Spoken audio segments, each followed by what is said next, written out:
मौजूद रहे। हमने पहले जो पिछले लेक्चर में किया था दैट वाज आपका ट्रायल जनरल का हमने एक जो है क्वेश्चन सॉल्व किया था। उसके साथ फिर हमने लेजर के बारे में डिस्कस किया था और लेजर के आगे एक जो है क्वेश्चन सॉल्व किया जिसमें बोथ जर्नल और लेजर वर इन्वॉल्व। तो मैंने आप लोगों के साथ यहाँ पर वो शेयर भी की फाइल। आज उस फाइल को दोबारा से खोलते हैं और कोशिश करते हैं कि उसी फाइल को हम आज भी यूज़ करें ताकि जो आप लोगों के क्वेश्चंस हैं वो एक ही जगह पर आपके पास मौजूद रहे। अच्छा, ये आपका जो टीम्स है फंडामेंटल्स ऑफ अकाउंटिंग की ट्रायल बैलेंस, यहाँ पर ये फाइल में आई थिंक फाइल लोड हो जाए, नहीं इसमें नहीं, लेजर में है।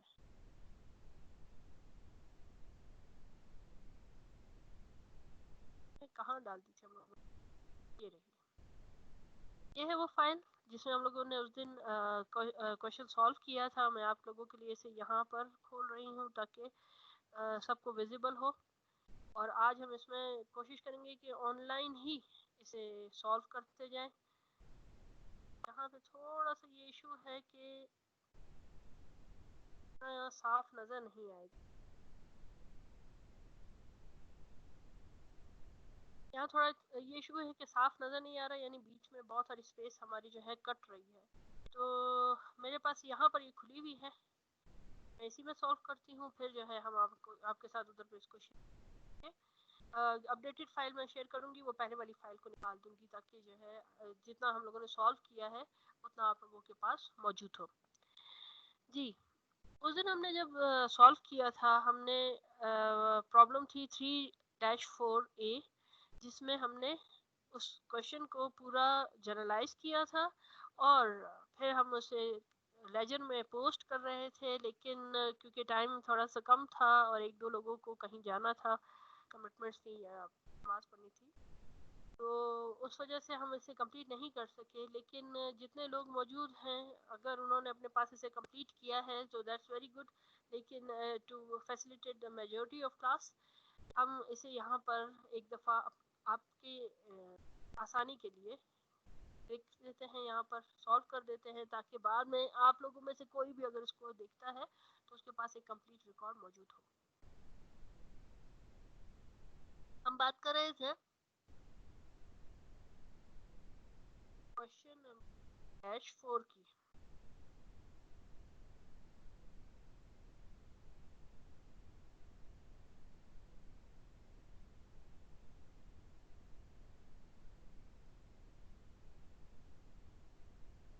बात कर रहे थे 3-4A की। ये रहा, ये वाला क्वेश्चन है जो हमने उस दिन सॉल्व किया सबके लिए। In June 2011 Wendy Winger organised a corporation. और इस क्वेश्चन को चूज करने का मकसद ये था कि आप देख सकते हैं कि इसमें अकाउंटिंग साइकिल के 3 पोर्शन कवर हो जाते हैं। एक आपका जर्नलाइजिंग, दूसरा पोस्टिंग और तीसरा था आपका ट्रायल बैलेंस। तो जर्नलाइज तो हमने किया हुआ था, पोस्टिंग उस दिन हम लोगों से थोड़ी सी रह गई थी। आज हम उसको मजीद आगे सॉल्व करते हैं।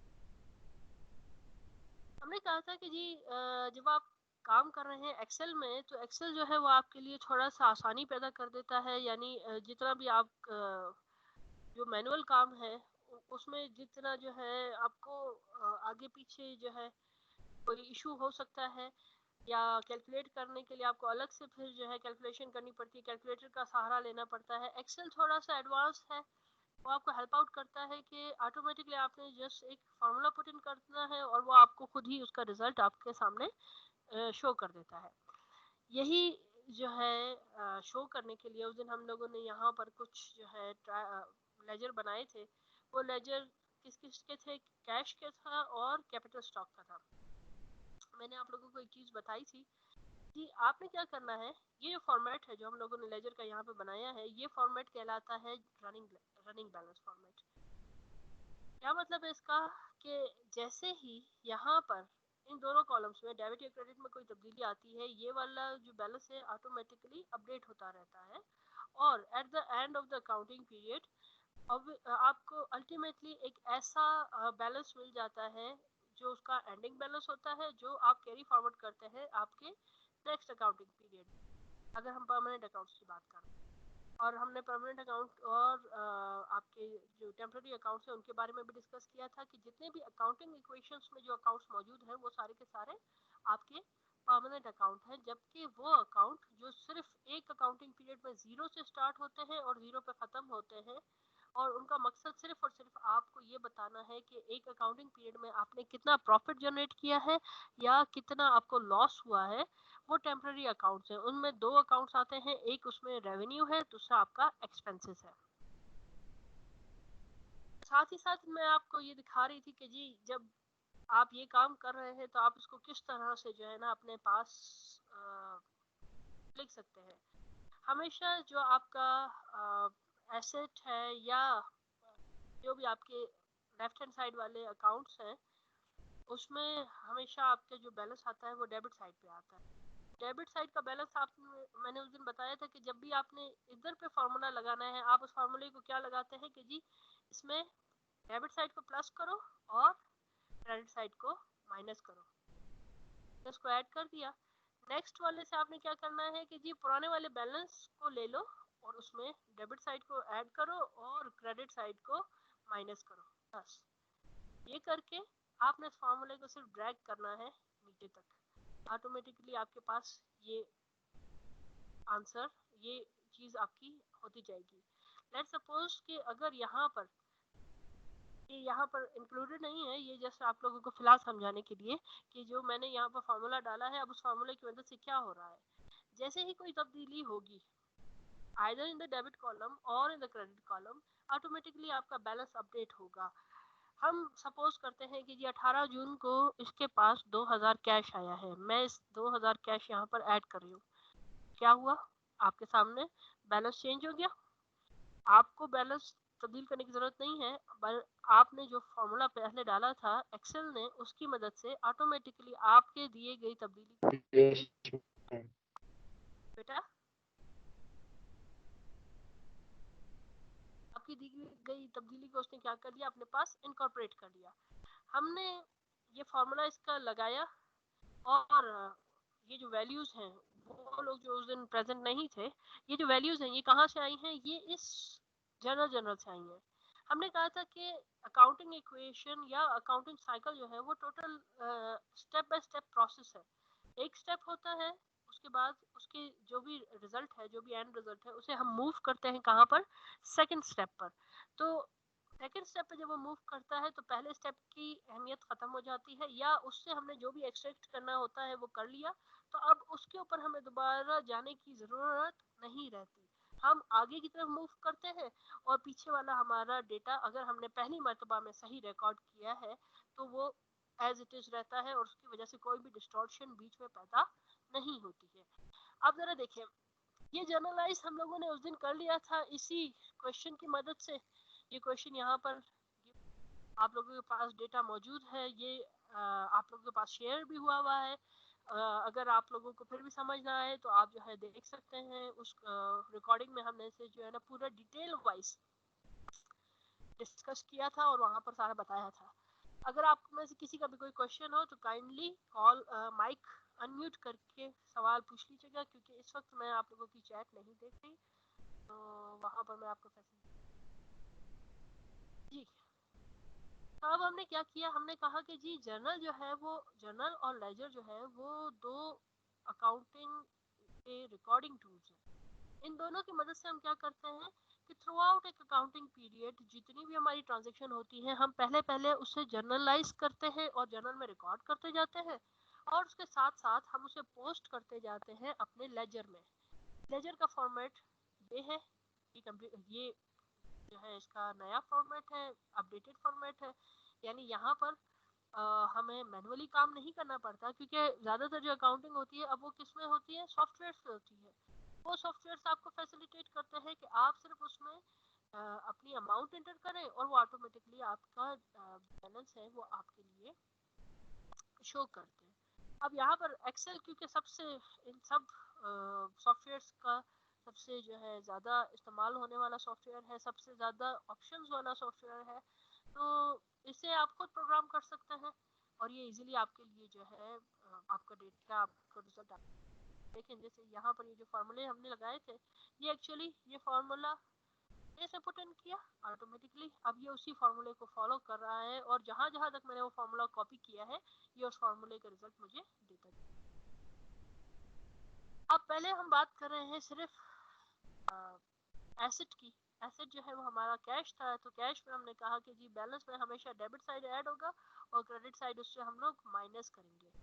जब हम लोग राइट हैंड साइड वाले किसी भी अकाउंट की बात करते हैं, weather that's a capital stock और लायबिलिटी या फिर रेवेन्यू फॉर दैट मैटर, वहां पर ये फार्मूला थोड़ा सा अलग हो जाता है। हम क्या करते हैं, हम उसमें बैलेंस में क्रेडिट साइड को ऐड करते हैं और डेबिट साइड को माइनस करते हैं। यही हमने सीखा है पहले भी कि जी यहाँ पर जितना भी कोई भी तब्दीली आएगी या इंक्रीज होगा, वो increase is followed by a credit entry और decrease is followed by a debit entry. तो यहाँ पर ये जो फॉर्मूला मैंने बनाया है, ये उससे उलट है जो हमने ऊपर बनाया था। यहाँ पर ये फॉर्मूला क्या है कि ये ऐड कर रहा है किसको, क्रेडिट साइड को, और माइनस किसको कर रहा है, डेबिट साइड को किया। और इसी फॉर्मूले को हम दोबारा से यहाँ पर कर देते कि भाई इसको भी ऐड करो, साथ इसको भी ऐड करो और उसके साथ माइनस करो किसको, इसको। जब मैंने इस फॉर्मूले को ड्रैग किया नीचे तक, तो अब अगर यहाँ पर कोई भी चीज आएगी तो इसको क्या करेगा, माइनस करेगा, और यहाँ पे कोई भी चीज ऐड करेगा। ये फार्मूला इस तरह से वर्क करता है, आपका बैलेंस ऑटोमेटिकली अपडेट होता जाता है। हाँ, उस दिन भी हमने ये बात की थी, तो आप में से एक स्टूडेंट थे, मुझे नाम भूल गया, वो उन्होंने इस बात को पॉइंट आउट किया कि एसेट वाला जो है वो डेबिट साइड वाला जो है वो राइट हैंड साइड वाले से डिफरेंट एक्ट करता है। हाँ, वही डिफरेंट एक्ट करता है। यहाँ पर डेबिट ऐड हो रहा है, क्रेडिट माइनस हो रहा है, यहाँ क्रेडिट ऐड हो रहा है, डेबिट माइनस हो रहा है। तो ये दो काम हमने यहाँ पर किए। अब जरा देखें कि हम इसको डेटा एंटर करते हैं। हमने उस दिन सिर्फ 2 ही अकाउंट बनाए थे, आज हम उसे थोड़ा सा आगे लेके चलते हैं और ये सारे अकाउंट बना लेते हैं। Then we will move on to our topic of today's lecture, that is आपका ट्रायल बैलेंस। हमने कहा कि स्टेप बाय स्टेप प्रोसेस है, इसका मतलब है यहाँ पे जो काम आपने सही किया, यहाँ पर वो ऑटोमेटिकली सही होगा। अगर आपने इस जगह पर कोई गलती नहीं की है, तो इस जगह पर गलती होने का कोई भी तस्वुर भी नहीं कर सकता। कैश और कैपिटल स्टॉक दोनों के हम लोगों ने बना दिए थे अकाउंट। तो हम इसे क्या करते हैं, इन दोनों को हाईलाइट कर देते हैं ताकि हमें पता हो कि ये बन गया। इसके बाद देखते हैं तीसरा अकाउंट हमने किसका बनाना है, एयरक्राफ्ट का बनाना है। अब aircraft is also an asset for us. Aircraft को जब हम लोगों ने बनाया था, तो हम लोगों ने देखा कि जी 1 जून को उसमें 2 जून को उसमें सिर्फ एक तब्दीली आई है कि हमने उसे खरीदा है। और कितने का खरीदा है, 2,20,000 का। यही 2,20,000 की एंट्री उसकी डेबिट साइड पे हुई। और इसके बाद क्योंकि एयरक्राफ्ट की कोई एंट्री नहीं थी, इसलिए इसका बैलेंस 30 जून को 2,20,000 ही है, इसमें कोई तब्दीली, कोई फर्क नहीं आया। इसके बाद देखिए कैश का तो क्योंकि बना हुआ है उसको छोड़ देंगे। किसका अकाउंट बनाना है, हमने नोट पेबल का बनाना है। अब नोट पेबल क्योंकि राइट हैंड साइड वाला अकाउंट है, तो हम इस वाले को कॉपी कर लेते हैं और उसे नोट पेबल में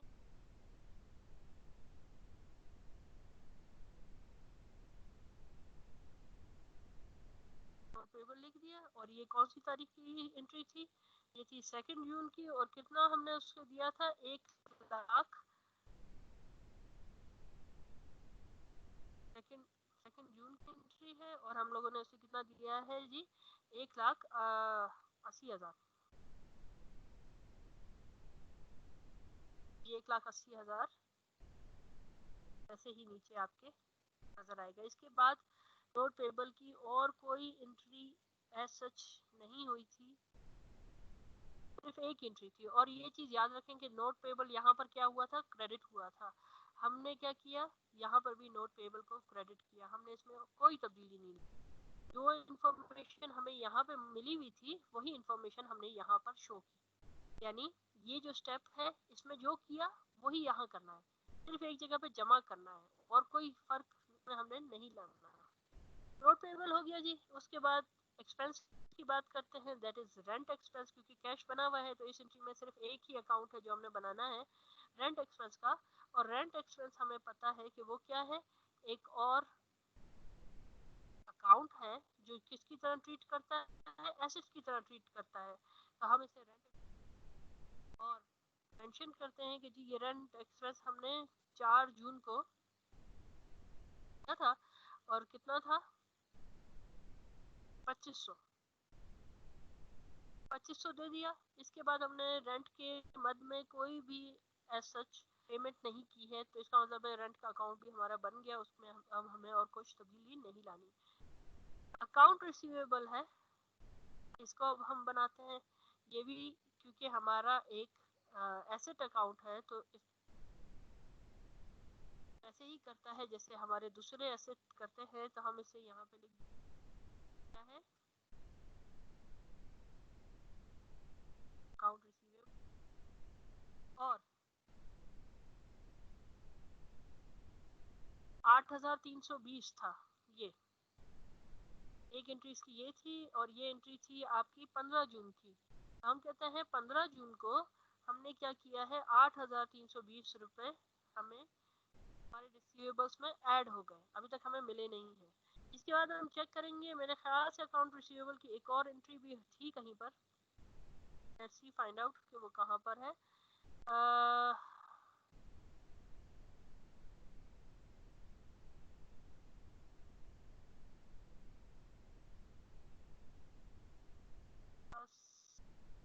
मेरे ख्याल से वो दूसरा क्वेश्चन था जिसमें अकाउंट रिसीवेबल पे इसको कुछ अमाउंट इतनी नहीं, ये है, ये वाला है। यहाँ देखें कि ये अकाउंट रिसीवेबल की मद में इसको ये पैसे क्या हुए हैं, मिले हैं। और ये कितने पैसे हैं, 4910। यहाँ पर ये क्या हो रहा है, क्रेडिट हो रहा है। 25 जून की जो है ये एंट्री है। तो अब हम क्या करेंगे, यहाँ पे लिखेंगे कि जी 25 जून को अब डेबिट में नहीं, कहाँ पे जाएगा, क्रेडिट में जाएगा। क्योंकि यहाँ पर ये क्या हो रहा है, क्रेडिट हो रहा है। 4910 कर दिया। यानी अब इसके बाद थ्रू आउट द मंथ और कोई भी entry as such account receivable की नहीं हुई है। इट मीन्स के जब ये अकाउंटिंग पीरियड खत्म हुआ 30 जून को, हमारे पास कितनी अमाउंट अकाउंट रिसीवेबल में मौजूद है, 3410। तो हम आगे मैम की अब जी जी मैम ये जो 4910 है ये कैश वाले अकाउंट में भी है? हाँ जी, कैश में भी आया है। कैश में क्योंकि हम लोगों ने पहले ही लिखा हुआ है ना, ये देखिए कैश डेबिट हुआ था तो कैश में हमने इसकी डेबिट एंट्री डाली थी। यहाँ पे ये क्रेडिट हो रहा है तो यहाँ हमने इसकी क्रेडिट एंट्री डाली। ठीक है, कैश का अकाउंट पहले बना हुआ है इसीलिए ये सारी एंट्रीज पहले से हुई भी है वहाँ पर। मैं इसको हाईलाइट कर देती हूँ ताकि हमें फिर कंफ्यूजन ना हो ये हमने यूज किया है या नहीं किया। जितने कैश हैं उनको हम हाईलाइट कर देते हैं।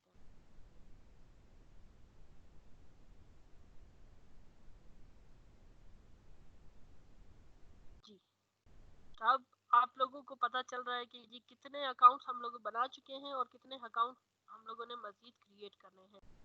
कैश बन गया है, कैपिटल बन गया है, एयरक्राफ्ट बन गया है, नोट पेबल बन गया है, रेंट एक्सपेंस बन गया और अकाउंट रिसीवेबल बन गया।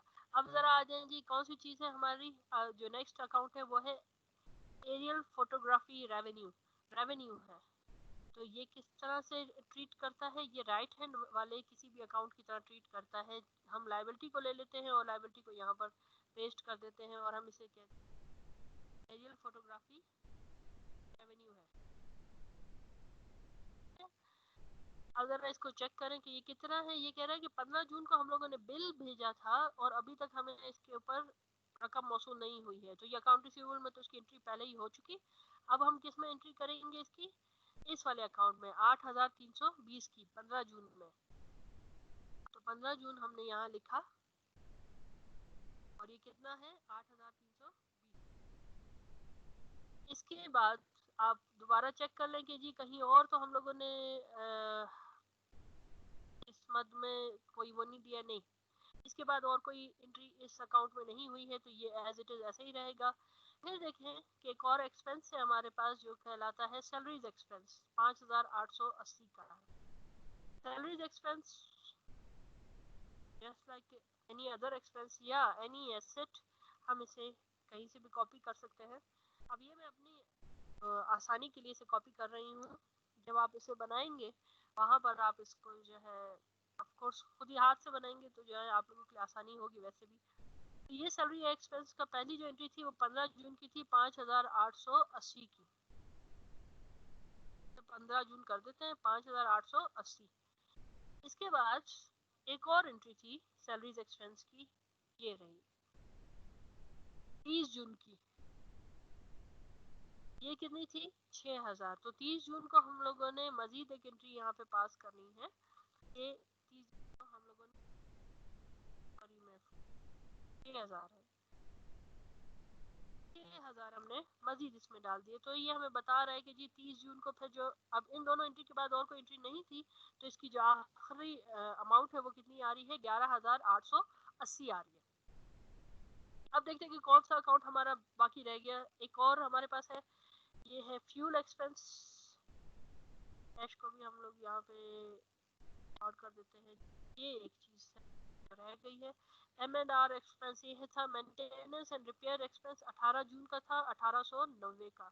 हम इसे क्या करते हैं, इसी को कॉपी कर लें क्योंकि ये भी एक जो है एक्सपेंस ही है।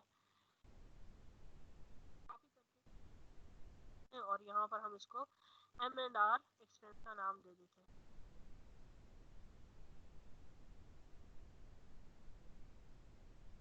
जी 18 जून था और हम लोगों ने कितना पेमेंट किया था इसके ऊपर? 1890। अब ये जो 1890 है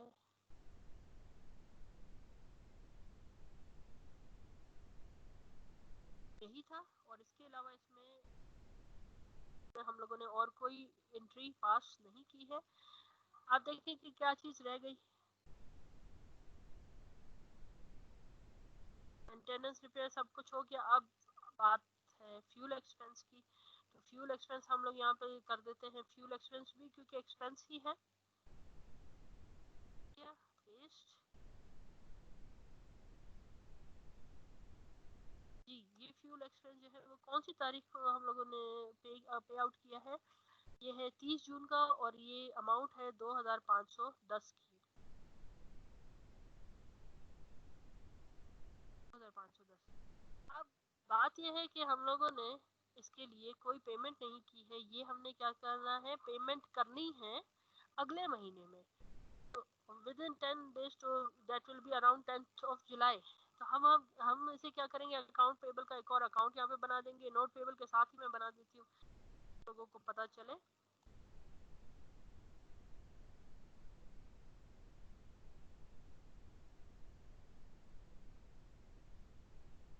30 जून और अकाउंट पेबल है तो लायबिलिटी है। ये जब बढ़ा यहाँ पर भी क्रेडिट हुआ था, यहाँ पर भी हम इसे क्रेडिट ही लिख रहे हैं, 2510 हो गया। अब आखिर में हमारे पास सिर्फ दो चीजें रह गई है, एक डिविडेंड और एक डिविडेंड पेएबल। डिविडेंड पेएबल जो है वो हमारी लायबिलिटी है और डिविडेंड जो है वो हमारा एक्सपेंस है। तो इसी को अगर मैं यहाँ कॉपी कर दूं नीचे डिविडेंड पेएबल बनाने के लिए,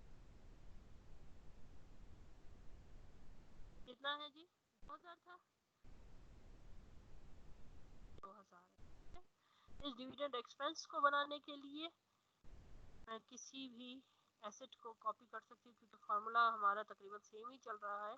वैसे यहाँ पे लिख दिया। अब डिविडेंड्स क्या है, हम लोगों ने उस दिन भी बात की थी। डिविडेंड्स जो है वो हमारा एक्सपेंस है। हम कहते हैं कि एक ऑनर जब अपने इस्तेमाल के लिए कोई चीज डालता है वो क्या है, वो उसका विड्रॉल कहलाता है अगर वो सिंगल ऑनर है। और अगर वो जो है अपने तमाम पार्टनर्स को देता है तो पार्टनर्स के अलग अलग विड्रॉल अकाउंट बनते हैं। और अगर वो कॉरपोरेशन है और वो अपने कॉरपोरेशन के जितने मेंबर्स हैं, स्टॉक होल्डर्स हैं, उनको अगर प्रॉफिट का हिस्सा देता है तो उसे हम क्या कहते हैं, सारे के सारे हमारे एक्सपेंसेस हैं जो डायरेक्टली हमारे कैपिटल से माइनस होते हैं। अब आगे जब हम उसे करेंगे तो आप लोगों को समझ आ जाएगा। अब जरा देखिए कि हम लोगों ने सारे अकाउंट्स बना दिए और इन तमाम के तमाम अकाउंट्स में से अब कोई भी चीज़ ऐसी नहीं है जिसके बैलेंस को हम लोग अपने लेजर की तरफ लेके नहीं गए हैं। सारे के सारे हम लोगों ने एंटर कर दिए। इसका मतलब है कि ये जो पहला वाला स्टेप था, ये स्टेप अब ऑब्सोलीट हो गया, अब इसकी हमें ज़रूरत नहीं है। अगर हमने इसकी एंट्री इस तरफ सही की है तो अब हमें इस तरफ दोबारा जाने की ज़रूरत नहीं है। ये स्टेप 1 था जो ख़त्म हो गया और हमारे पास ये स्टेप 2 में कन्वर्ट हो गया, यानी जर्नलाइज हुआ और फिर पोस्ट हुआ। अब आज का जो हमारा टॉपिक है that is ledger trial balance. अब ट्रायल बैलेंस जो है वो कहाँ पर जाएगा, वो इधर से जो बैलेंसेस हैं हमारे, हम उसको उठाएंगे और हम उसे ट्रायल बैलेंस की तरफ मूव करेंगे। देखते हैं कि हम उसमें क्या करते हैं। ट्रायल बैलेंस है क्या, आप लोगों की आसानी के लिए मैं इसे यहाँ पर मेंशन कर देती हूँ कि दिस इज आपका स्टेप 1 जर्नल।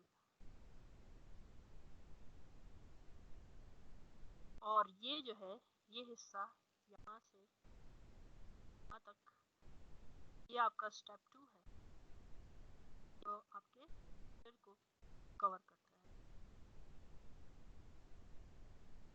तो अब जब हम लेजर हमने बना लिया, हमने उस दिन बात की थी कि भाई लेजर में हम कहते हैं कि बैलेंस आपका जो है कैरी फॉरवर्ड होता है।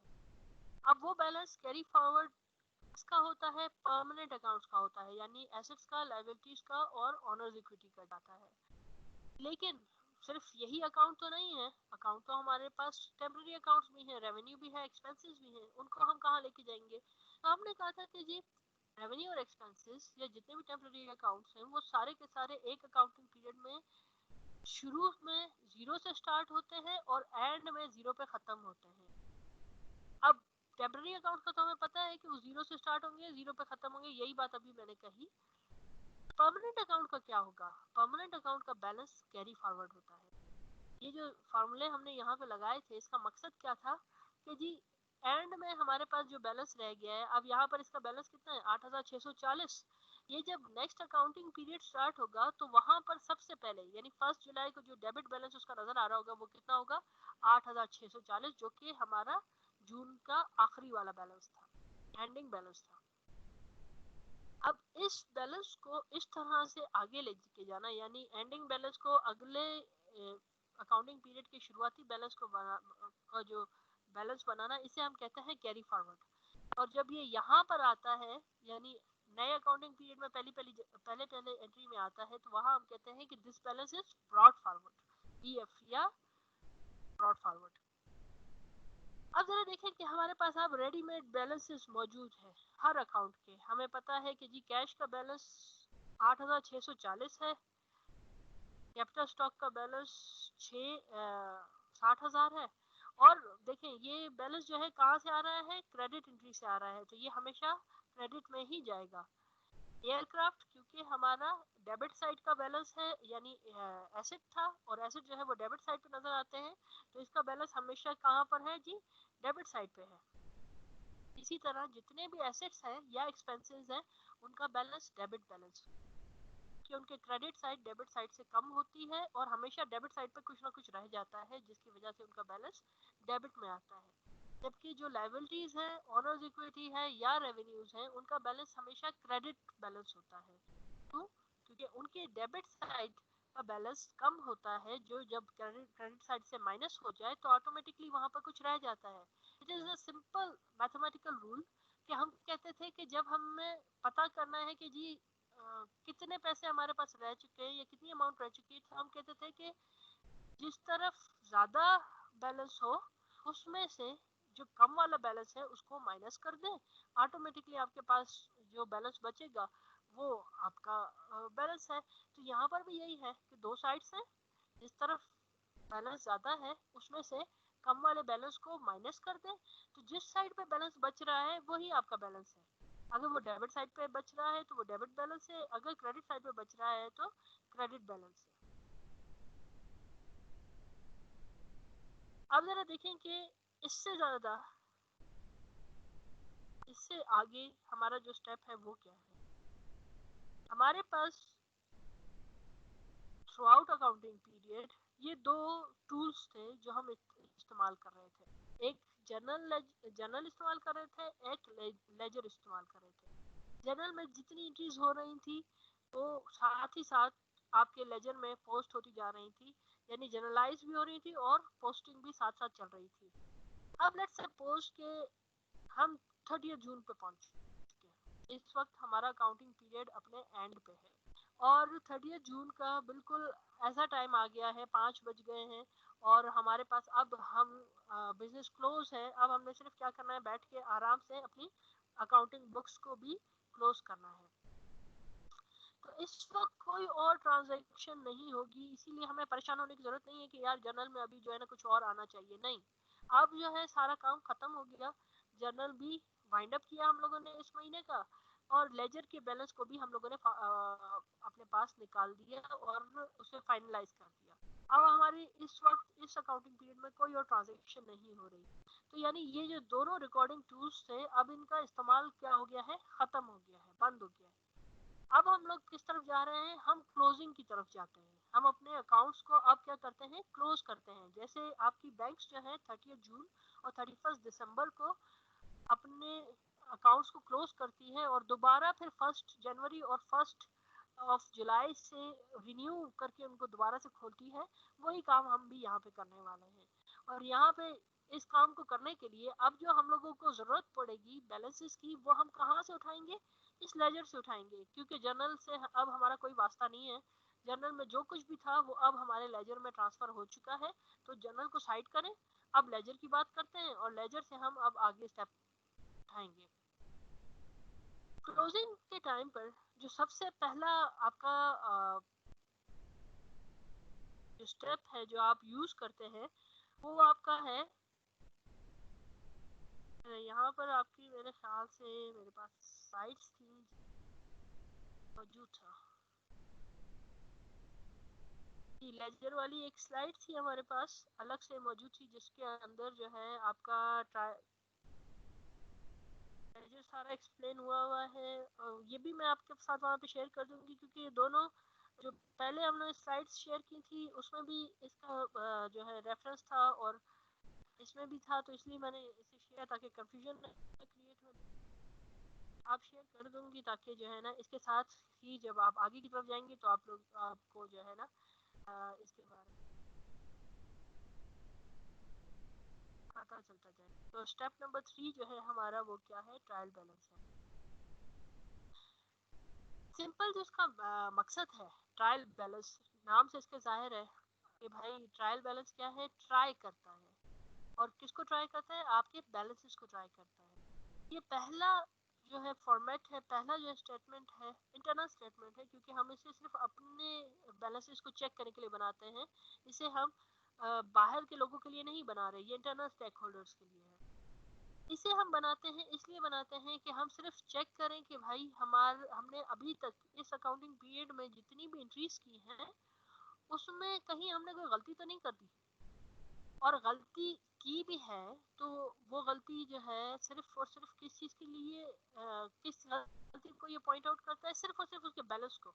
अगर आपने रिकॉर्डिंग करते हुए कोई ऐसी गलती की है कि आपने एक अकाउंट को मेंशन करना था लेकिन आपने नाम किसी और अकाउंट का डाल दिया, तो ये ट्रायल बैलेंस उसको पॉइंट आउट नहीं करेगा। ये सिर्फ और सिर्फ इस चीज को पॉइंट आउट करेगा कि आपने किसी एंट्री को अमाउंट डेबिट में कुछ और लिख दी और क्रेडिट में कुछ और लिख दी। वो अमाउंट जो है आपसे गलती से डिसबैलेंस अमाउंट थी जो उस वक्त आपको रियलाइज नहीं हुआ, लेकिन क्लोजिंग के टाइम पे वो डिसबैलेंस अमाउंट आपके लिए मसला क्रिएट कर सकती है। तो उस डिसबैलेंस अमाउंट को पॉइंट आउट करने के लिए आप क्या करते हैं जी, ट्रायल बैलेंस बनाते हैं।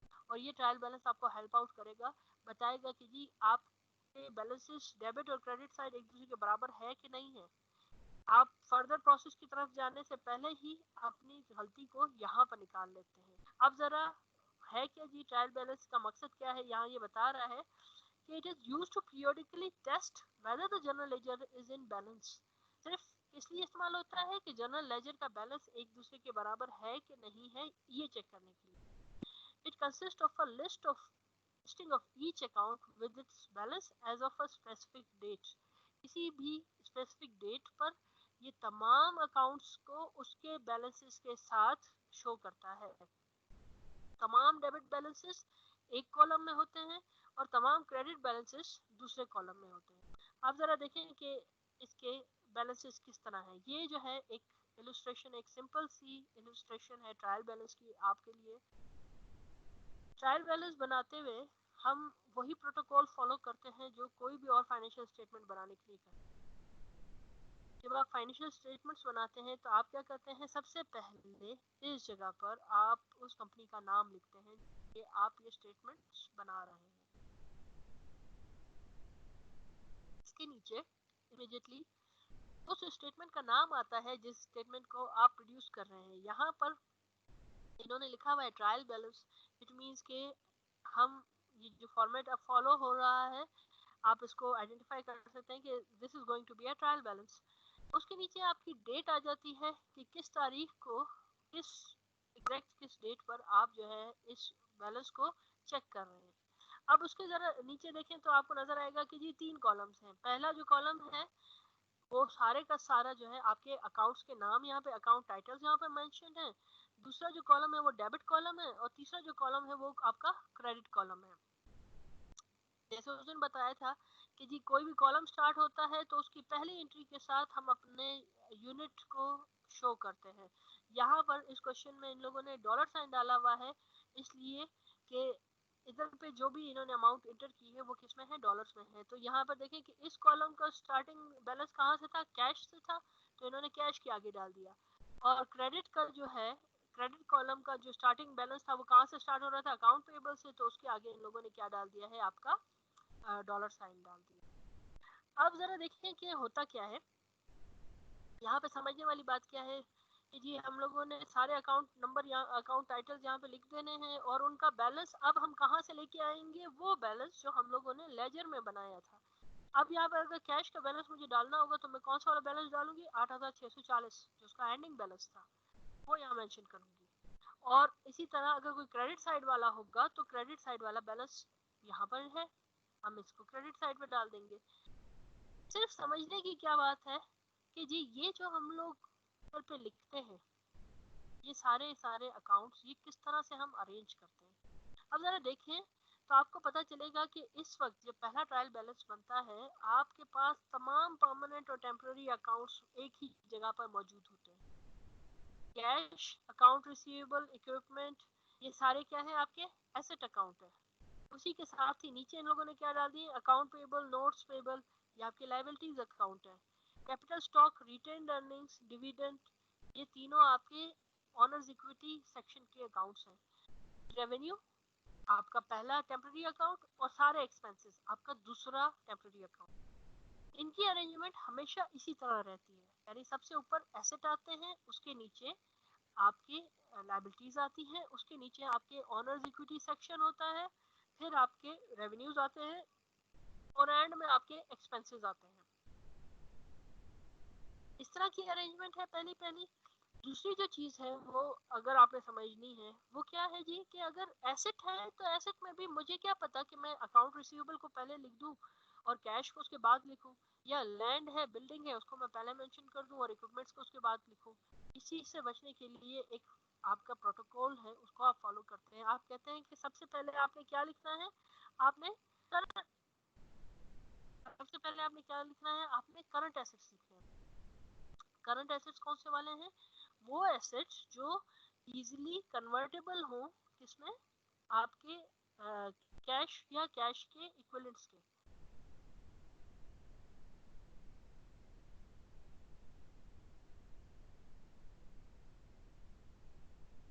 सबसे पहले आप क्या करते हैं, आप अपना वो एसेट्स लिखते हैं जो कैश या कैश के इक्विवेलेंट्स हैं। अब उसमें क्या है जी, कैश तो ऑब्वियसली सबसे पहला आपका जो है ना एसेट है जो इजीली कन्वर्ट, जो खुद ही कैश है। और अकाउंट रिसीवेबल उसके नीचे लिख दिया, यानी जो कन्वर्ट हो सकता है आसानी से कैश में। उसके बाद हमने इक्विपमेंट्स लिखे जो कि एसेट तो हैं, लेकिन अनलाइक कैश और अकाउंट रिसीवेबल इनकी जो लिक्विडिटी है वो थोड़ी सी कम है, तो इसको हम लोगों ने उसके नीचे डाल दिया।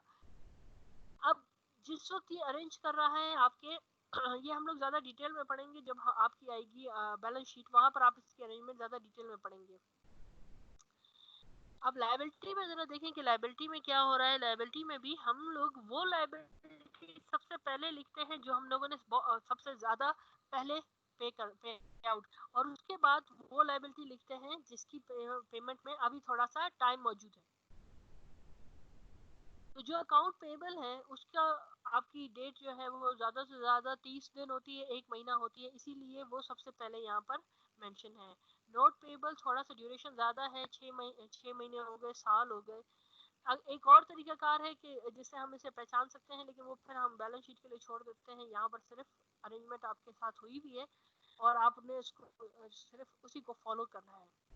फिर कैपिटल स्टॉक है, रिटेन अर्निंग्स है, ये इसी तरह से हमेशा आते हैं। अगर आपके पास कैपिटल स्टॉक है वो सबसे पहले आएगा, रिटेन अर्निंग्स उसके नीचे आएंगी, अगर है नहीं है तो डिविडेंड्स हैं, और उसके नीचे रेवेन्यू, और फिर सारे एक्सपेंसेस एक साथ आ जाते हैं। उसमें कोई अरेंजमेंट का कोई ऐसा सच फर्स्ट नहीं है। जो भी आपको एक्सपेंसेस मिलते जा रहे हैं आप उसे अपने पास ऐड करते जाए।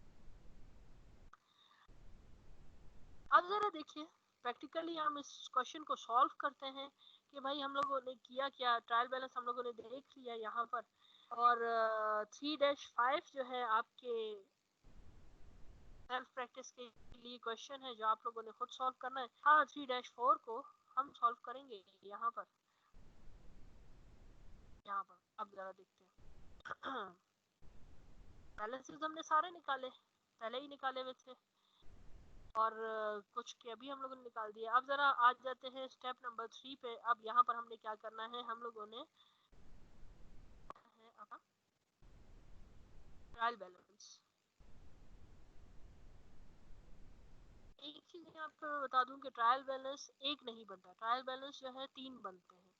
लेकिन हर अगर 3 ट्रायल बैलेंस हैं एक ही क्वेश्चन के, तो यू माइट आस्क कि how we are going to differentiate between them. So there is something specific to each type of trial balance। तो जिस वक्त हम पढ़ेंगे उस वक्त आपको जो है ना मैं और ज़्यादा डिटेल में बता सकूंगी। फिलहाल सिर्फ ट्रायल बैलेंस के साथ स्टिक करते हैं, देखते हैं कि हमारे पास यहाँ पर कौन से बैलेंसेस मौजूद हम लोगों ने काम करना है। मैं अपना फॉर्मेट स्टार्ट कर रही हूँ इस जगह से।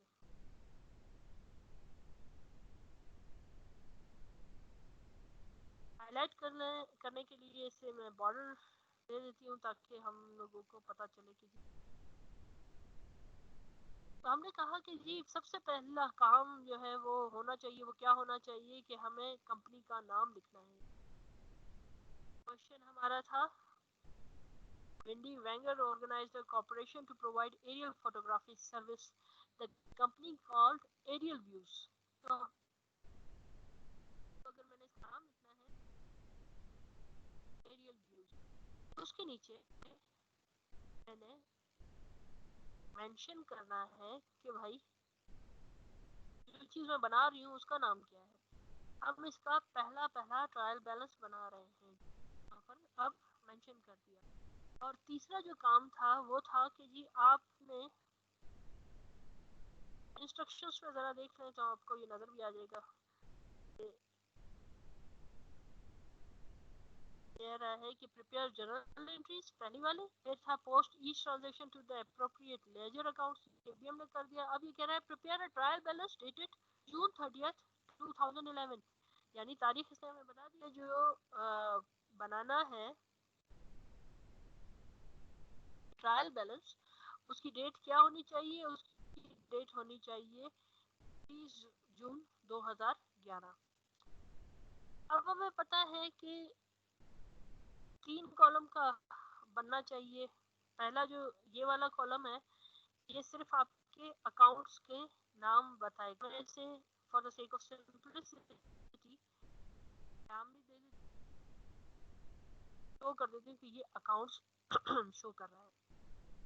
वाला जो कॉलम है आपका ये डेबिट कॉलम है, ये वाला कॉलम आपका क्रेडिट कॉलम है।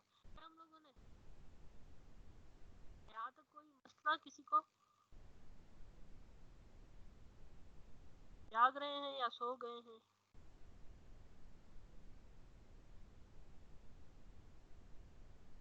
मेरे गले को नो बेचारा सा क्वेश्चन आराम मैम। चाहिए। No question. either I am going very smoothly या either you are getting दोनों में से कोई एक काम है। हाँ अच्छा जी चल अब हम क्या करना है, हम लोगों ने यहाँ पर अरेंज करना है उन अकाउंट्स को जो हम लोगों ने यहाँ पर सारे बनाए हुए हैं। अब वही चीज मैं यहाँ पे करने वाली हूँ, जो अरेंजमेंट हम वहाँ देख रहे थे वो यहाँ पर अब करेंगे। अब मैं जर्नल की तरफ नहीं जा रही, मैं क्या कर रही हूँ, मैं सिर्फ लेजर की तरफ जा रही हूँ। अब लेजर में हमें पता है सबसे पहले क्या था, कैश था। तो मैं यहाँ पे मेंशन कर देती हूँ कि जी मेरे पास जो अकाउंट है उसका नाम क्या है, कैश है। और कैश का बैलेंस भी है कितना, डेबिट बैलेंस है। हमें पता है कि डेबिट साइड इसकी ज्यादा है और क्रेडिट साइड इसकी कम थी, तो जो ये बैलेंस है वो डेबिट बैलेंस है। तो हम इसे यहाँ पे मेंशन करेंगे कि जी 8,640 रुपए कैश के हमारे पास आए। और क्योंकि ये एक पहली के साथ मेंशन भी कर दिया कि जी डॉलर हम लोग बात कर रहे हैं।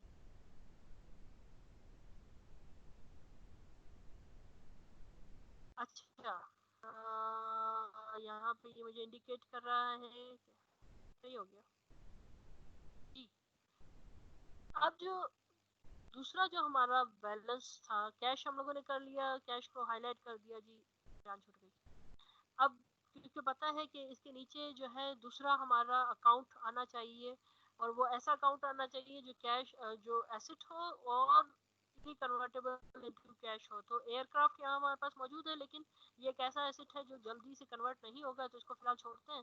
नीचे आते हैं, मेरे ख्याल से जी हमारे पास अकाउंट रिसीवेबल था, तो हम अकाउंट रिसीवेबल को उठाते हैं। अकाउंट रिसीवेबल का बैलेंस कितना है, 3,410।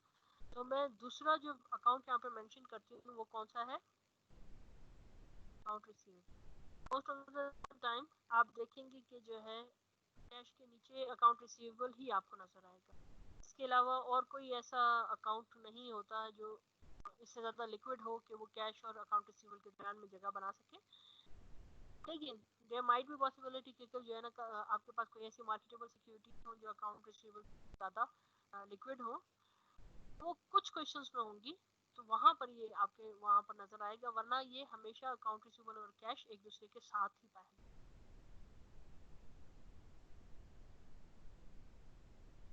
तो कैश बना लिया हमने, अकाउंट रिसीवेबल बना लिया। ये तो सारे एक्सपेंसेस हैं। रेवेन्यू है, इसको भी छोड़ दें, तो नीचे लिखना है। डिविडेंड्स भी छोड़ दें, डिविडेंड्स पेबल भी छोड़ दें, रेंट एक्सपेंस भी छोड़ दें, पेबल भी छोड़ दें, अकाउंट पेबल भी छोड़ दें, कैश। तो यानी जितने हमारे ऐसे एसेट थे जो करंट एसेट्स थे, वो सिर्फ यही दो थे, इन दोनों को मैंने यहाँ पर मेंशन कर दिया। उसके बाद हमारा एक ही ऐसा फिक्स टाइप का एसेट है जो इसके नीचे आना चाहिए,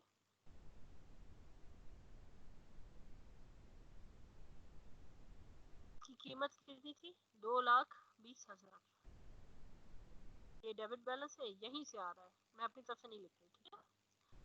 इसके अलावा और कोई भी एसेट हमारे पास नहीं है, बस ये यही थे।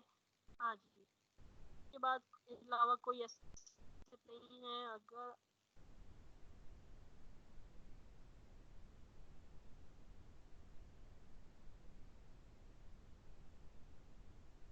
इसके अलावा और कोई एसेट यहाँ पर मौजूद नहीं है।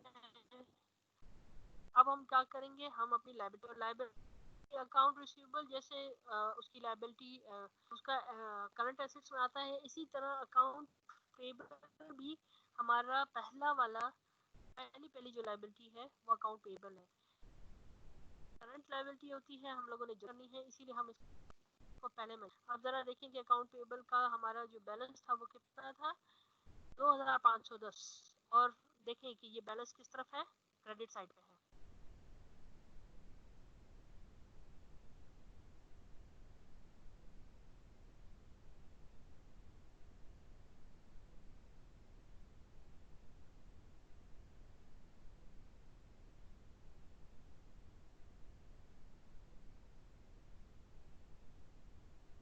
तो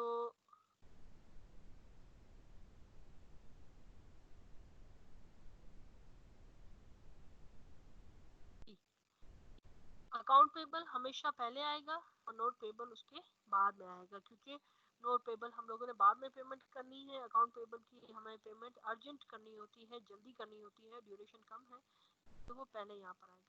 अब अकाउंट पेबल का अगर आप बैलेंस देखें तो यहाँ पर ये बैलेंस कहाँ से आ रहा है, क्रेडिट बैलेंस है 2510 का, हम इसे यहाँ पर मेंशन कर देंगे 2510, लेकिन क्योंकि ये पहली एंट्री है हम इसके साथ एक डॉलर साइन भी साथ में ऐड कर देते हैं। अब अकाउंट पेबल के बाद अगर हमारे पास नोट पेबल है तो वो ऑटोमेटिकली इसके बाद आएगा, ये नोट पेबल हमारे पास मौजूद है 1,80,000 का। अब यहाँ पे देखें कि इधर पे यहाँ तक हम लोग डेट के साथ, यहाँ हम लोग सिर्फ उसके बैलेंसेस उठा रहे हैं। पेबल कितना था आपके पास, था 1,80,000।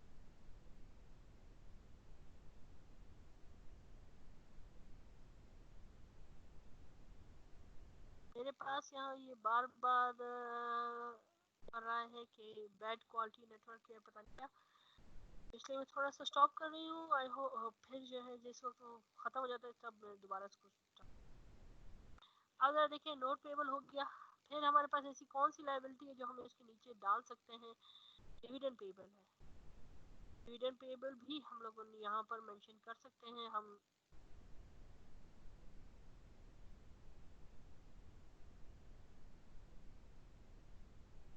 यहाँ मेंशन करते हैं 2000। डिविडेंड पेबल में डाल दिया, डिविडेंड्स अभी नहीं डालेंगे, ये बकाया चीजें, ये सारी चीजें जब हम लोगों की एसेट्स और हमारी लायबिलिटीज अब यहाँ पर क्या हो गई, कवर हो गई। अब हमारा क्या आना चाहिए, हमारा ऑनर्स इक्विटी सेक्शन आना चाहिए। ऑनर इक्विटी सेक्शन हमें पता है यहाँ पर किसके नाम से है, कैपिटल स्टॉक के नाम से, तो मैं इसे यहाँ पर कैपिटल स्टॉक के नाम से मेंशन कर देती हूँ। कितना है हमारा, 60,000। और कैपिटल स्टॉक के नीचे क्या है, आपके डिविडेंड्स आने चाहिए।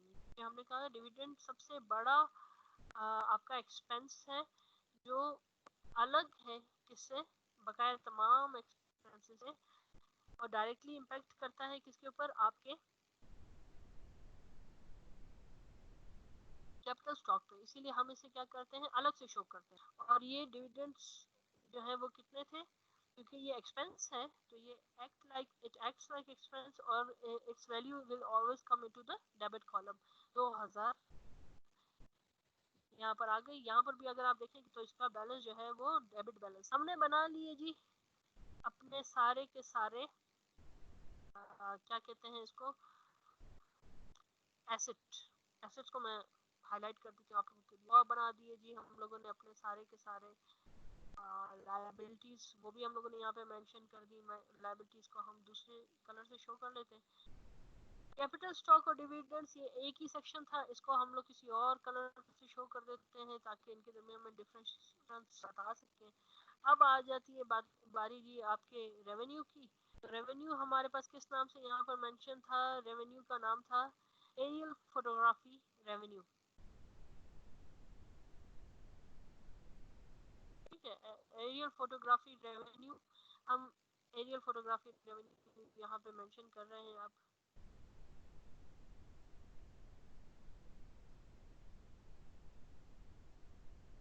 और एरियल फोटोग्राफी रेवेन्यू की जो वैल्यू थी वो कितनी थी, 8,000 आई गेस, 8,300। ये क्रेडिट है तो इसको कम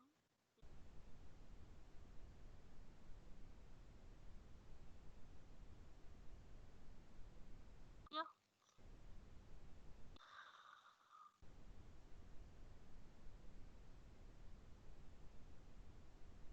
देर है आपके पास, अब रेवेन्यू भी आपके पास आ गया। अब आपके पास क्या रह गया, ये आपके पास रह गया आपका मैम तमाम एक्सपेंस बेटा। मैम ये जो रेवेन्यू है मैम, ये दो जगह आई गेस मेंशन है, तो ये इस 8,320 से ज्यादा हो जाएगा। दो जगह कहाँ मेंशन है बेटा? मैम एक तो इसकी डेट है 15 जून और एक है 30 जून। हाँ,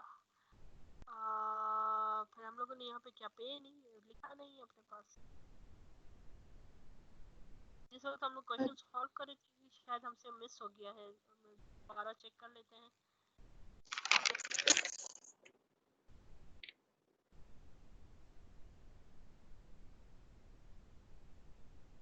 ओके 16,450 ये एंट्री हमने पास ही नहीं की है। इसको यहाँ पे एंट्री को पास कर लेते हैं, हमसे मिस हो गई है, लिख देते हैं यहाँ पर, ठीक है। हम लोग एंट्री थी आपकी बिल क्या है, बिल्ड कस्टमर जी।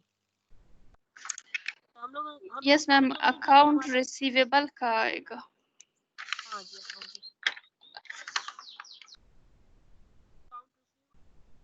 आएगा वही एरियल फोटोग्राफी है।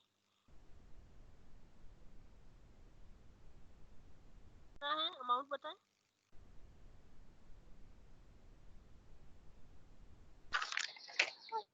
16,450।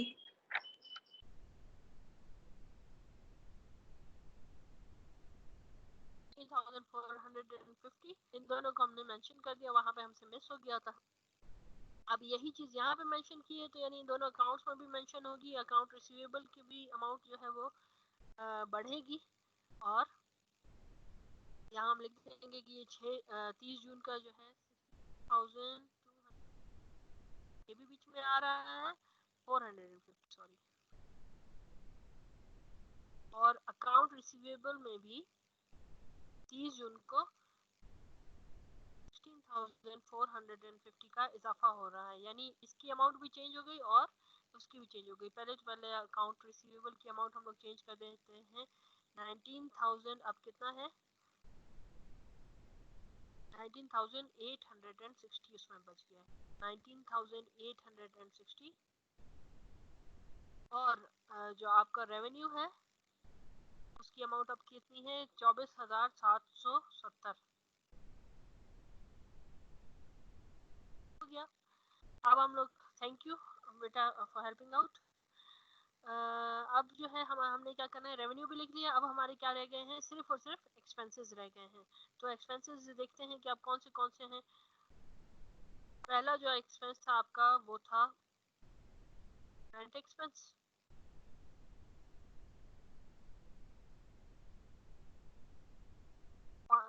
रेंट एक्सपेंस की जो वैल्यू थी दैट वाज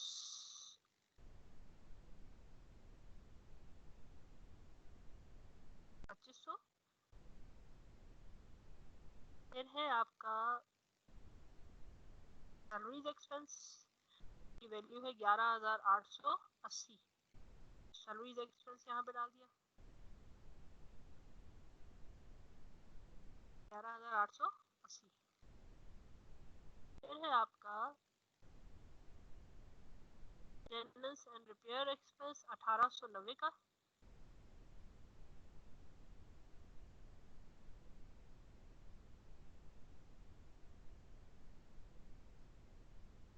और आखिरी में जो रह गया है आपका वो है मेरे ख्याल से आपका फ्यूल एक्सपेंस। ये फ्यूल एक्सपेंस कितना है 2,510। और चीज तो नहीं थी जो हमसे रह गई हो।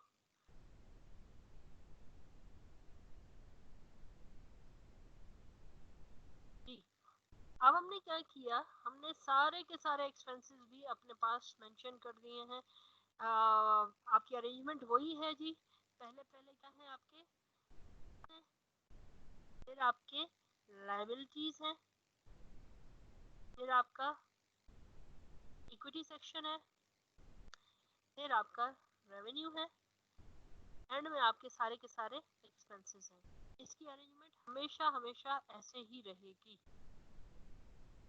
अब ट्रायल बैलेंस बनाया क्यों था, अब जरा उस चीज पे मैम बेटा। मैम आपने कहा था कि डिविडेंड ये एक्सपेंस है ना, तो ये कैपिटल स्टॉक के बाद ये हाँ जी जी मैम और ये एक्सपेंस हाँ हाँ हाँ जी समझ गई मैं बताती हूँ आपको। बेटा हमने कहा कि डिविडेंड जो है वो एक्सपेंस है, लेकिन ये इतना बड़ा एक्सपेंस है कि हम इसको जो है ना बकाया तमाम एक्सपेंसेस के साथ शेयर नहीं करते। ये जो या आप इस तरह से समझ लें कि देखिए ये जो जितने एक्सपेंसेस हैं ये सारे के सारे क्या है, ऑपरेटिंग एक्सपेंसेस, यानी किसी भी काम के करने की वजह से ये एक्सपेंसेस पैदा हुए हैं।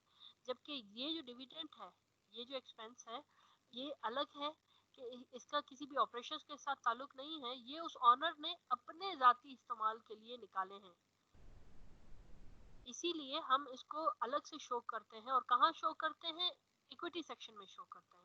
यहाँ पर ये डिविडेंड कहला रहा है क्योंकि हम एक कॉर्पोरेशन की बात कर रहे हैं। अगर ये जो है कोई फोर प्रोप्राइटरशिप होता तो ये ऑनर के नाम के साथ यहाँ पे आता। लेट्स सपोज हम कहते हैं कि सना का जो है ना एक बिजनेस है, तो हम यहाँ पे कहते हैं कि this is Sana's capital and this is Sana's withdrawal या Sana's drawings. Okay ma'am, thank you. अब यहाँ तक जब हम लोगों ने इसका जब इसके ये सारे जो है कर लिए, यानी अरेंजमेंट कर ली, और हमने उसके डेबिट बैलेंस और क्रेडिट बैलेंस लिख दिए। अब जरा देखें कि जी वजह क्या थी ट्रायल बैलेंस बनाने की। अब उस वजह को हम लोग जरा देखते हैं। वजह ये थी कि हमें डेबिट बैलेंस मालूम पड़े कि वो क्रेडिट बैलेंस के बराबर हैं। तो अब कैसे पता चलेगा, हम इसको सम अप करेंगे, तमाम डेबिट्स को सम अप करेंगे किसके साथ, तमाम क्रेडिट्स के साथ। हमें पता चल जाएगा कि जी हम लोगों को अभी तक जो काम किया उसमें हम लोग गड़बड़ तो नहीं मचाई है। मैं यहाँ एक फॉर्मूला पुट कर रही हूँ, is equal to some brackets, कहाँ से कहाँ तक वो सारी रेंज कम चाहिए, एंटर किया तो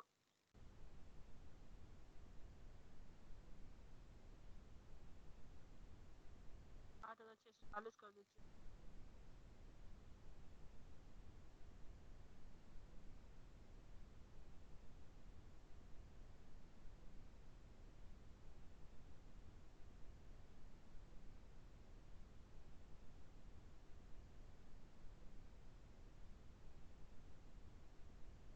आपके पास अमाउंट आ गई 71,280।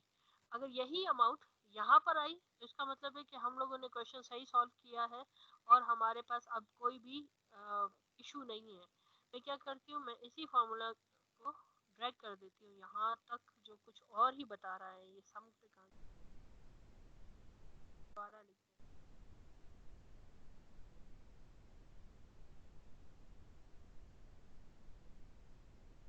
आओ बहुत ज्यादा जा रहा है। पर नोट पेबल 1,80,000 ही था।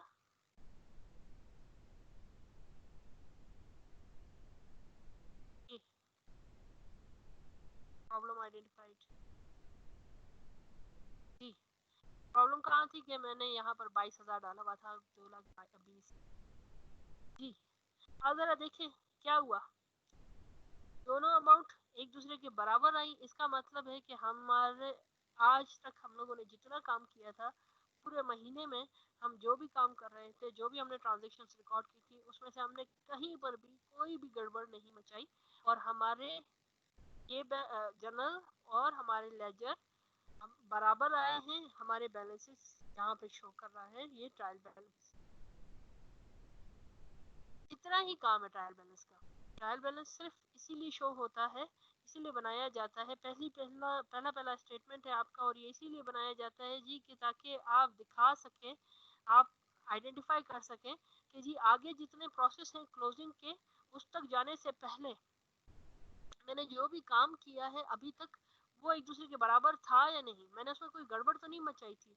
और वो चीज़ यहाँ से आपके पास सामने विजिबल है कि 269,280 269,280, यानी तमाम debit balances are equal to तमाम credit balances. It means that our question is perfect. यहाँ तक समझ आ गया? Yes ma'am. Yes ma'am. Good. तो this was the first trial balance. इसी के साथ हम अपनी क्लास को वाइंड अप करेंगे आज के दिन के लिए। अब आप लोगों ने ये वाली फाइल आप लोगों के साथ शेयर होगी, तो इट मींस कि ऑलरेडी आपके पास जो भी रेफरेंस है, जो भी चीज़ है, जो भी हमने काम किया है, वो सारा आपको वहाँ पर नजर आएगा। और I hope ma'am I have a question. Yes जी क्या क्वेश्चन? मैम मैम जो यहाँ कैश लेजर बना है जी जी, इसमें जो बैलेंस बचा है 8640, मतलब अगर हाँ, ये माइनस में आ जाए, माइनस में नहीं आता बेटा। मतलब हमारे क्रेडिट्स अगर ज्यादा हो जाए ना। अगर ज्यादा हो जाए, यानी ये वो वाली कंडीशन है कि जिस वक्त आप कहते हैं कि दिवालिया निकल गया बिजनेस का, तो उस वक्त आप इसको फिर क्रेडिट साइड पे शो करेंगे। क्या वैसे ये वो बहुत रेयर कैश होता है। क्रेडिट साइड हो जाएगा। हाँ जी, उस वक्त क्रेडिट साइड पे जाएगा। जब माइनस में हो तब क्रेडिट साइड पे जाएगा, वरना वो रेयर ओकेजन्स में होता है, उस वक्त होता है जब आपका बिजनेस बिल्कुल ही खत्म हो गया है, उसमें कोई कुछ नहीं बचा। ठीक है। मैम एक क्वेश्चन पूछो। हाँ जी। मैम इस बिजनेस में ना जिन्होंने इतना इन्वेस्ट किया उतना ही इनको लाइक वापस में इन लोगों को फायदा कुछ भी नहीं हुआ ना अगर हम इसको देख रहे हैं। हाँ, क्योंकि यहाँ पर देखें, हम जो बात कर रहे थे ना पहले कॉर्पोरेशन की, कॉर्पोरेशन में जब आप इन्वेस्ट करते हैं तो आपको जो है ना लमसम में फायदा नहीं मिलता। वहां पर आपको फायदा क्या है, यही वहां पर ये एक वो है कि आपने इन्वेस्ट कर दिया, आपको खुद कुछ नहीं करना पड़ा, वो खुद काम करेंगे, खुद ही सारा अपना बिजनेस चलाएंगे, और वक्तन फवक्तन आपको जो है ना ये कुछ ना कुछ पैसे देते जाएंगे। तो वो फायदा जाहिर है। ये उसने जो है ना 60,000 इन्वेस्ट किया था, और उसको जो है ना 1 महीने के बाद सिर्फ 2,000 रुपये मिल रहा है, तो वो फायदा थोड़ा सा कम नजर आ रहा है, लेकिन फायदा है। ठीक है। अब यानी ये वाला फायदा उसको हमेशा मिलता रहेगा, हमेशा मिलता रहेगा। हालांकि बिजनेस ने जो है इससे ज्यादा कमाया होगा। हमारे पास बिजनेस का अमाउंट आपको नजर आ रही है कितनी, 24,770, और उसमें से अगर उसने बैलेंस ये चीज माइनस कर दे एक्सपेंसेस, तो कितना है 18,780। यानी अभी भी बिजनेस ने कितना कमाया, 6,000 के करीब कोई अमाउंट कमाई है, लेकिन उसने ऑनर को कितने दिए, सिर्फ 2,000 रुपए। बकाया जो पैसे थे वो उसने क्या कर लिया, अपने इस्तेमाल के लिए रख लिया। ठीक है। तो कम लग रहा है लेकिन कम है नहीं। तमाम जो बिजनेसेस हैं आपके, मुख्तलिफ टाइप के बिजनेसेस, उनके हर एक का जो है एक अलग फायदा भी है, नुकसान भी है। तो कुछ लोग प्रेफर करते हैं कि जी इस नुकसान को मैं बर्दाश्त कर लूंगा, लेकिन ये वाला फायदा जो है ना हासिल नहीं जाने देना चाहिए, तो वो क्या करते हैं, वो उसमें री इन्वेस्ट उसी में करते हैं। ठीक है। अब मैं क्या करूंगी। मैम जी बेटा। मैम आपने भी एक स्लाइड दिखाई थी, उसमें कोई एक्टिविटी थी मैम, उस टाइम मेरा कनेक्टिविटी इशू था तो मुझे पता नहीं है उसमें क्या है। वो एक्टिविटी असल में जो है वो था, क्वेश्चन था कि ये आपने जो है ना सॉल्व करना है। वो मैं आपके साथ उधर पे शेयर कर देती हूँ, अभी वहाँ पे शेयर करूँगी इसी लेक्चर में, ट्रायल बैलेंस वाले में, तो आप लोग वहाँ पे चेक भी कर लेंगे। और वो क्वेश्चन नंबर दिया हुआ है, यानी इसके बाद वाला जो क्वेश्चन है वो आपने सॉल्व करना है। ठीक है।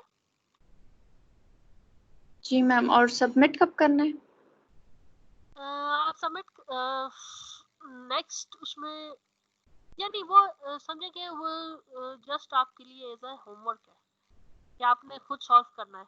आपको पता चले कि जी ये चीज मुझे आ गई है, और मैं इसको जो है ना अब बिना मैम के नोट्स देखे, बिना मैम के जो है ना क्लास की वीडियो को दोबारा देखे, मैं उसको सॉल्व कर सकती हूँ। ठीक है। Okay ma'am. जब मैम आपका जो पेपर जी बेटा। मैम जो पेपर में क्वेश्चन आएंगे उन उसको हाँ, तो हम लोगों को पेन से बनाने होंगे ये सब ना। अगर आप एक्सेल से बनाएंगे तो बहुत ही अच्छा हो जाएगा। अगर नहीं, पेन से मतलब पेपर में तो एक्सेल से बना सकते हैं। बिल्कुल बना सकते हैं, बिल्कुल बना सकते हैं, वो कोई इशू नहीं है। एक्सेल पे मैं आपको इसलिए सिखा रही हूँ क्योंकि उस दिन कुछ इशू हो रहा था ना समझने के लिए, और वो जो वाइट बोर्ड इन्होंने दिया हुआ है वो इतना ज़्यादा जो है ना कोई काम नहीं कर रहा था। तो यहाँ पर ये है कि आपको जो है ना मैं साथ साथ जो काम कर रही हूँ आपको रेडीमेड मिल भी जाएगा, और आप लोगों को हाँ जो है ये ना है। है ना, और एक्सेल भी आपको अगर सीखना चाहें तो एक्सेल भी आपको समझ आ जाएगा, इतना तो समझ आ जाएगा जितना मैं इस्तेमाल कर रही हूँ। उसके बाद तो फिर आप। मैम जी बेटा। मैम अगर मतलब सपोज करें अगर पेपर्स के दिन हमारा लैपटॉप काम करना छोड़ दिया तो हम लोग पेपर्स पे बना सकते हैं ये पूरा? हाँ, बना सकते हैं। अगर पेपर के दिन काम करना छोड़ दिया तो फिर आप बना लेना, कोई मसला नहीं। Conditional okay type. मैम। बस अच्छा अच्छा सोचे, इंशाल्लाह ताला कुछ नहीं होगा, पेपर के दिन भी अल्लाह खैर करेगा। ठीक है। ठीक है। ये चीज़ ये है कि देखिए जब आप लोग जब एक बिजनेस स्कूल में पढ़ रहे हैं ना बेटा, तो ये सारी चीज़ें आगे आपके काम आएंगी बहुत ज़्यादा। और बिजनेस वर्ल्ड में आपने जो है ना, अब वो सारा सिस्टम पहले वाला तो खत्म ही हो गया ना कि मैनुअली ये काम करते हैं, अब वो कंप्यूटराइज्ड ही होता है ये सारा। तो मेरी तो हमेशा से ख्वाहिश थी कि मैं जो है ना बच्चों को ये एक्सेल भी साथ साथ उसी के साथ ही जो है ना इनकॉर्पोरेट करना सिखाऊं। और अब जो है ना ये कोरोना वायरस की वजह से हमें ये चांस मिल गया। तो इस चीज़ में परेशान नहीं हो कि अगर आपका एक्सेल काम नहीं करेगा या आपका कंप्यूटर काम नहीं करेगा तो आपका एग्जाम खराब हो जाएगा। नहीं, आप चाहें तो आप पेपर पे भी कर सकते हैं, उसका कोई इशू नहीं है। ठीक है, ओके मैम। तो अभी के लिए फिलहाल हम साइन ऑफ करते हैं। नेक्स्ट आपकी जो क्लास है वो आप लोगों की मैंने वहाँ पर मेंशन की हुई है, शेड्यूल की हुई है, वेडनेसडे को है, 3 बजे है। और आप में से एक खातून है जो मुझसे कांटेक्ट करें, अभी उनका नंबर अभी तक मैंने सेव नहीं किया तो मुझे अब नाम भी सही से याद नहीं आ रहा। अब वो मैं कौन? हूँ मैम, नादिया। अच्छा आप है नादिया, ठीक है नादिया। हाँ, मैंने वो नंबर सेव करना मुझसे रह जाता है हमेशा, बस मैं वो मैसेज देखती हूँ, मैसेज का जवाब देती हूँ, तो वो उसमें जो है ना बस। तो नादिया फिर यही टाइमिंग सही है बेटा, इसी के हिसाब से चलेंगे, बाकी सबको कोई एतराज नहीं है ना? नो मैम, यही 3 बजे सही है। ठीक है, 3 बजे ही रखेंगे। वेडनेसडे को आपकी 3 बजे क्लास है, तो जिस वक्त मैं क्लास ज्वाइन करूं काइंडली उसके बाद ज्वाइन करना, वरना आधे लोग कहीं और घूम रहे होते हैं और आधा घंटा मुझे लगता है सबको वापस एक जगह जमा करने के लिए। तो जब मैं क्लास ज्वाइन करूं वेट करें, जिस वक्त आपने देखा कि ma'am Sania has joint meeting, उसके बाद सारे आ जाए उसमें। ठीक है, जी मैम। तो फिलहाल के लिए अल्लाह हाफिज। सज्जाद कुछ कहना है बेटा?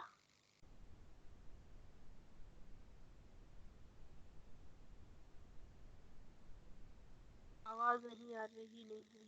अच्छा चलें जी, तब तक के लिए अपना ख्याल रखिएगा। मिलते हैं इंशाल्लाह ताला वेडनेसडे को बशर्ते ज़िंदगी। और ये साइट्स और ये मैं अभी आप लोगों के लिए शेयर कर रही हूँ, तो आप लोग जो है ना अपनी तरफ से बेटा प्रैक्टिस करें, क्योंकि सिर्फ प्रैक्टिस की गेम है। प्रैक्टिस जितनी आप लोगों ने की, आप जो है ना जल्दी सॉल्व कर सकते हैं, आपको समझ आ गया, फिर आगे कोई इशू नहीं है।